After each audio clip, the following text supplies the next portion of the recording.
Et la Côte d'Ivoire, qui ne l'oublie pas, il s'agit donc de Laurent Donafologo. Le pays lui a rendu hommage. L'ancien président du Conseil économique, social, environnemental et culturel a attiré sa révérence le 5 février dernier. La cérémonie d'hommage a eu lieu aujourd'hui au CESEC. La vie, le parcours de l'illustre disparu ont été relevés, nous rapporte Sidonie Davila.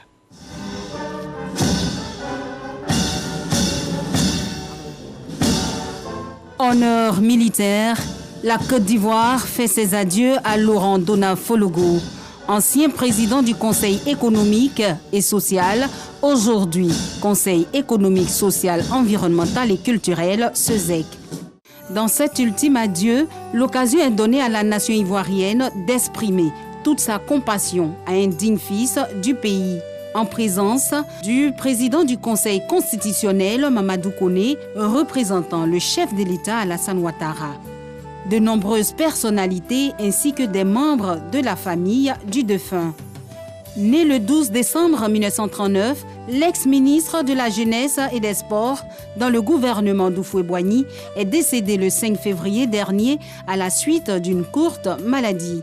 Laurent Donafologo, journaliste de formation, est le tout premier rédacteur en chef du journal Fraternité Matin en 1964.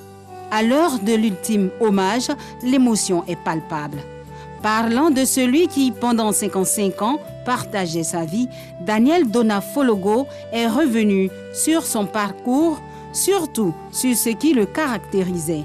Les choix comportaient des incompréhensions, des ruptures d'amitié, des changements de cap. Mon mari s'interrogeait toujours sur les décisions à prendre, mais il gardait sa boussole.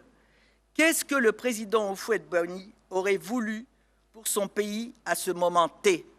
Laurent, tu nous as quittés.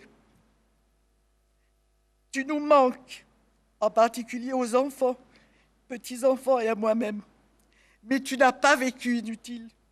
Au cours de ton existence, tu as réellement été loyal, tolérant, généreux, fidèle aux valeurs de paix et de dialogue. Tu as rempli la mission que t'avait assignée le président Houphouët-Boigny, toi le passionné de la Côte d'Ivoire.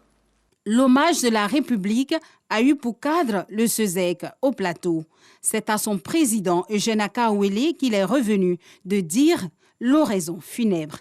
Ce temps de témoignage à ce pionnier de l'histoire de notre pays est pour nous un élan de refus d'effacer de nos cœurs et de nos mémoires cet homme qui a su, à sa manière et avec ses convictions, contribuer à la construction de ce beau pays.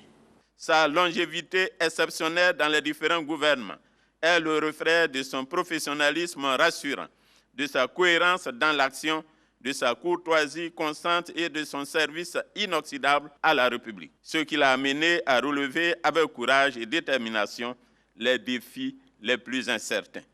Autre temps fort de cette cérémonie d'hommage de la nation ivoirienne, la sonnerie aux morts et la remise du drapeau à la famille éplorée. Celui qui fut le 5e président du CESEC, Laurent Donafologo, sera inhumé dans son village natal à Pékéka, dans le département de Sinématiali, dans le nord de la Côte d'Ivoire.